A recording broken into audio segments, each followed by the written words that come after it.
বাচ্চা, তুই আমার গাড়ির সামনে কি করিস? ও মাই গড, তোর এই নোংরা হাতের ছাপ তুই আমার গাড়িতে দিছিস? আপা আমি ইচ্ছা করে করি নাই, সত্যি কথা। আমি আমার অসুস্থ মায়ের লগে কথার তালে এই রাস্তার মাঝখানে এসে দাঁড়াইছি, আমি ইচ্ছা করে করি নাই। ছোট লোক।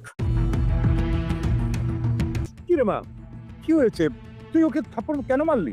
ও আমার গাড়িতে ওর হাতের নোংরা ছাপ দিয়ে এখন সেটা আমার মুছে দিয়ে আমার কাছ থেকে টাকা নেওয়ার ধান্দা করছে। কত বড় ইতর!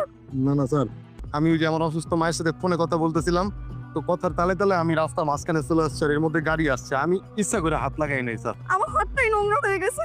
আমি এখন কি করবো এই হাত? বাবা তুমি পানি নিয়ে আসো, আমার হাত ধুতে হবে।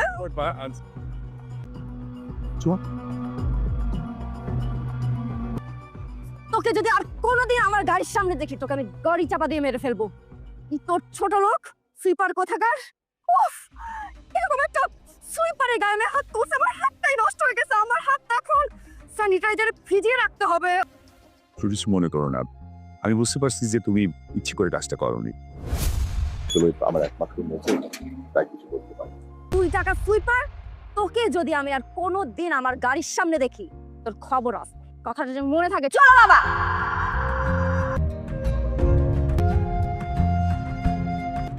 আপনাদের মতো ধনী মানুষরা রাস্তায় বাড়িতে পারে একমাত্র আমার মতো সুইপাররা আছে দেখা। সুইপার দেখা ঘৃণা করলেন, আল্লাহ জানে আপনার কপালে কোন সুইপার রাখছে।